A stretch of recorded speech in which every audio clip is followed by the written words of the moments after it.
page turners, and welcome back to the channel. I'm Matthew, the man with a hat who reads, and this is Kill Creek by Scott Thomas.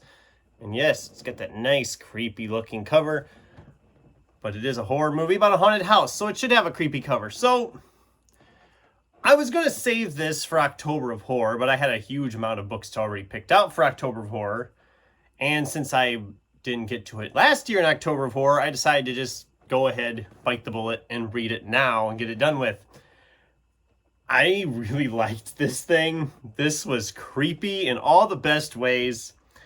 But let's start with, what is it about? So, when the book opens, our main character of a chunk, there's a whole bunch of characters we're kind of focusing on, but our overall main character is currently teaching a college class. He has been suffering with writer's block for about 2 years, it seems like, at this point. And he gets contacted by this guy wanting him to do this interview for his podcast. And here he finds out him and 3 other writers have all been invited to this haunted house to stay the night and essentially do this interview for the podcast. And all these different writers all kind of have that different like niche in horror writing. You have the older, more renowned horror writer who has been in the business for years. He's so well beloved by fans. You have kind of the hot up and coming author who's had a couple of big ones and he's really kind of popular, but he's kind of been just spinning his wheels now. That's our main one. You have the female horror writer who likes to really push the erotica involved with it as well. And then you have another guy whose horror is typically more towards like the younger group, a little bit more of a religious group type deal. So you got all these different kind of writers together for this interview, and none of them really think the house is actually haunted. They think it's just a bunch of rumors, a bunch of legends, myths, all these people talking about it, that it's not actually haunted. Well, they stay the night in the house, and the story proceeds from there. We all of a sudden jump ahead 6 months, and weird stuff is starting to happen. I'm not going to go any farther with that, because then I'll start getting into spoilers, and I don't want to spoil anything, but all this stuff about the actual writers and their writing, I just found really interesting. Being a reader, I just really liked how we got to see into their craft and kind of some of the stuff going on with them and their careers.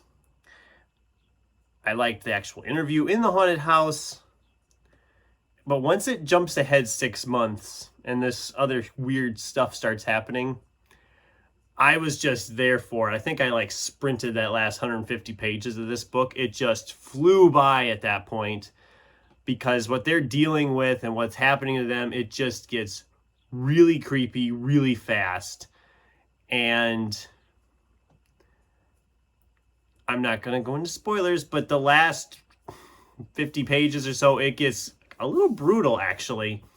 So I did really like this book. I figured I would like it. I didn't expect it to like it as much as I did.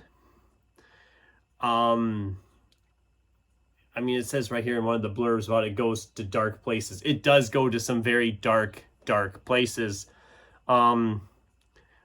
Right before we jump ahead 6 months, when the interview is getting done, one of the writers finds out that his daughter had died in a car accident, and it puts him in a really dark place with those around him and his family, and it really builds into what happens in the rest of the book with what happens there. And it was really just dark and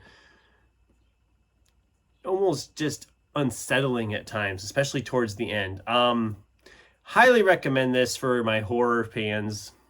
If you haven't read this one yet, it's a good one for October of Horror if you're still looking for something to read there for spooky season. It's just over 400 pages, so it's a little long, but it's not too bad.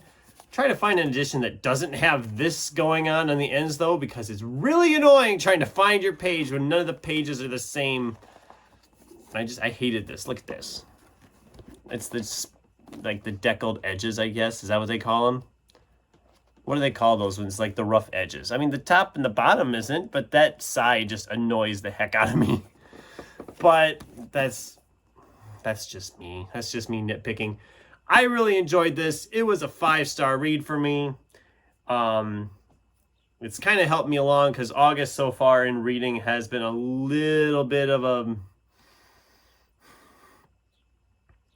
There's been a little bit of a slump. Not a lot. This helped, and I'm reading a couple other ones now that are kind of helping me ease through it.